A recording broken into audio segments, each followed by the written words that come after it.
Hello, আসসালামু আলাইকুম dear learners. আজ আমরা আলোচনা করব ফিউচার ইনডেফিনিট টেন্স নিয়ে।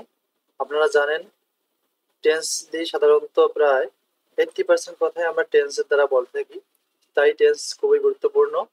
যারা বিগিনার আছেন, যাদের টেন্স নিয়ে প্রবলেম আছে, তারা চাইলে ভিডিওটি দেখতে পারেন, আর যারা জানেন তারা স্কিপ করে যেতে পারেন। সো কথা না বেরিয়ে চলুন আমরা শুরু করি। Let's get started. সাধারণত ক্রিয়া সংঘটিত হওয়ার সময়কে টেন্স বলে। আজ আমরা আলোচনা করব ফিউচার ইনডেফিনিট টেন্স নিয়ে। গত ক্লাসগুলোতে আমরা অন্য টেন্সগুলো নিয়ে আলোচনা করেছিলাম। আজ আমরা আলোচনা করব ফিউচার ইনডেফিনিট টেন্স, যেটি মোস্ট ইম্পর্টেন্ট। এবং আজ এখন থেকে একটু পর, কিছুক্ষণ পর বা আগামীতে আমরা যে কাজগুলো করবো সবগুলো এই টেন্স দিয়ে কথা বলা যাবে। ভবিষ্যতে কোনো কাজ সংঘটিত হবে এরূপ বোঝালে তাকে ফিউচার ইনডেফিনিট টেন্স হবে। মিস্টেক আছে, ফিউচার ইনডেফিনিট টেন্স হবে। ভবিষ্যতে যদি কোনো কাজ সংঘটিত হয় সেটা হচ্ছে ফিউচার ইনডেফিনিট টেন্স। চেনার উপায়: বাংলা ক্রিয়া শেষে ব, বে, বাবেন এই শব্দগুলো থাকবে, অর্থাৎ ব থাকবে শেষে, যেমন আমি ভাত খাবো, সে ঘুমাবে,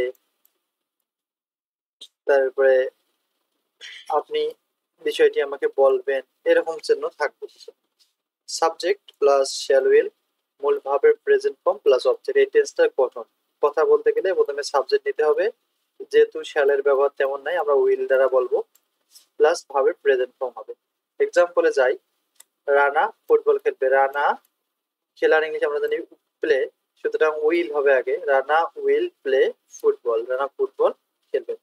সে গান গাইবে, হি will sing a song. Riya চিঠি লিখবে, Riya will write a letter. আমি বই পড়বো, আই উইল রিড আ বুক। তাহারা গোসল করবে, দে উইল টেক বাথ। আপনারা বাংলাতে কি বললে আপনাদের স্পিকিং এর গতিতে বৃদ্ধি পাবে। তারপরে আপনারা অ্যান্সার দেখতে পারেন যে আমরা বললাম হলো কি না হলো। এগুলোর ইংলিশ ট্রান্সলেট হচ্ছে এগুলো: Rana will play football, he will sing a song, Riya will write a letter, I will read a book, they will take bath. এরপরের সেন্টেন্স গুলো হচ্ছে: আমি সকাল 6টায় ঘুম থেকে উঠবো, I will get up at 6 o'clock।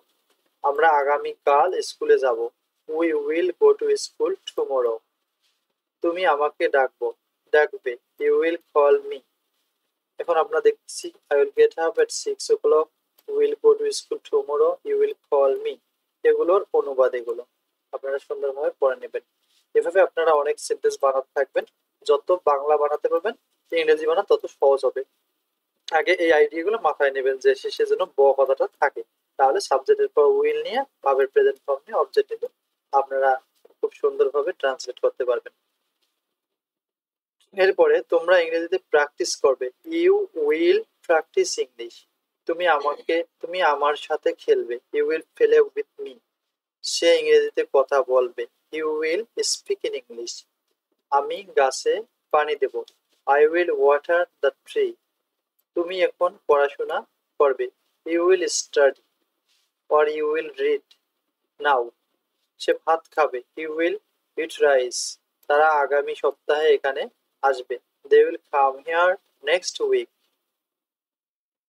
You will practise English, উপরের যেমন তোমরা ইংরেজি প্র্যাকটিস করবে। 2 নম্বর, তুমি আমার সাথে খেলবে, you will play with me.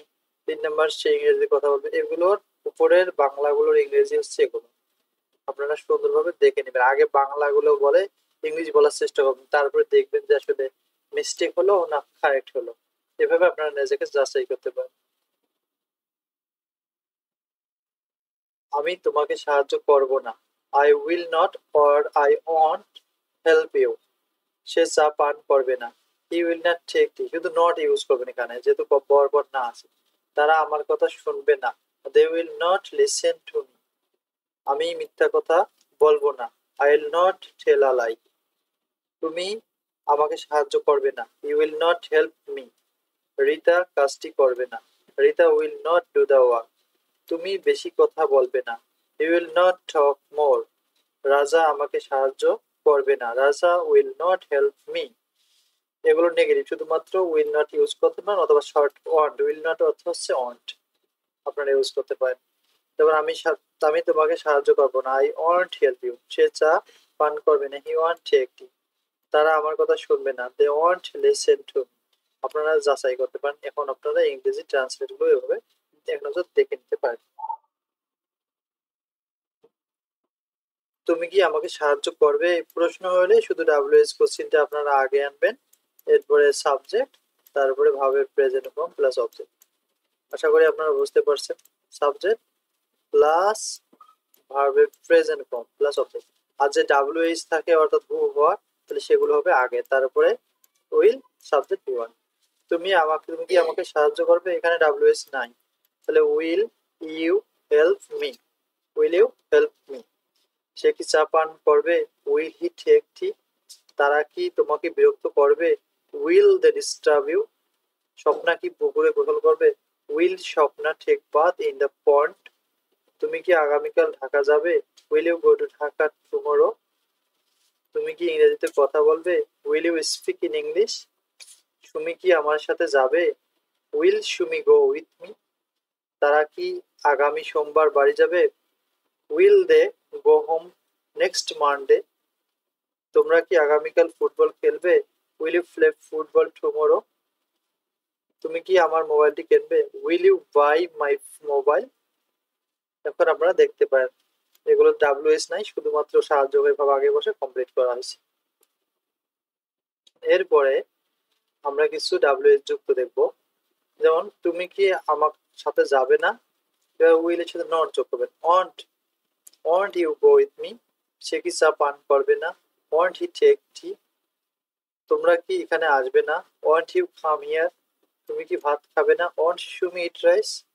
কিরণ কি এরুম পরিষ্কার করবে না, want Kiran clean the room. তারা কি কাজটি করবে না, want they do the work. আপনি কি ইংরেজি পড়াবেন না, ওয়ান্ট ইউ টিচ ইংলিশ। সে কি আগামীকাল ঢাকা যাবে না, want he go to Dhaka tomorrow. এভাবে আপনারা কিছু সেন্টেন্স প্র্যাকটিস করতে পারেন। এভাবে আপনারা বেশি করে লিখবেন এবং প্র্যাকটিস করবেন, তাহলে it will be easy to you. Just practice and speak. এবার আমরা ডাব্লিউএস কোশ্চেন এড করতেছি, শুধু উইল এর আগে ডাব্লিউএস। তুমি কোথায় যাবে, এই কোথায় ইংলিশটা হবে আগে, হোয়ার উইল ইউ গো। সে কোথায় তোমার সাথে দেখা করবে, where will he meet you. আমি কেন তোমার জন্য অপেক্ষা করবো, why will I wait for you. Rita কিভাবে স্কুলে যাবে, কিভাবে, how Rita will go to school. তুমি কার সাথে ফুটবল খেলো, with whom will you play football. তুমি কেন কাজটি করবে, why will you do the work. সে কেন সন্ধ্যায় এখানে আসবে, why will he come here in the evening. সে কিভাবে ইংরেজি শিখবে, how will he learn English. এভাবে আপনারা ডাব্লিউএস কোশ্চেন সহ অ্যাড করতে পারেন। তুমি কেন আমার সাথে কথা বলবে না, why want you talk to me. সে কেন কাজটি করবে না, why want he do the work. এভাবে প্র্যাকটিসের মাধ্যমে নিজের স্পিকিং এর গতি আপনারা ইনক্রিজ করতে পারেন। So thank you for watching this video. যদি ভালো লাগে প্লিজ সাবস্ক্রাইব করবেন নতুন নতুন ভিডিও আরো ইংরেজি জানতে। যারা দুর্বল তাদের জন্য মূলত এই চ্যানেলটি খোলা হয়েছে, আপনারা চাইলে সাবস্ক্রাইব করে পাশে থাকতে পারেন। প্রতিনিয়ত এ ধরনের গুরুত্বপূর্ণ স্পিকিং এর গতি বৃদ্ধি পায় এবং গ্রামারের বিভিন্ন টপিক সম্পর্কে আমরা এখানে আলোচনা। তো সি ইউ অ্যানাদার ভিডিও। আসসালামু আলাইকুম।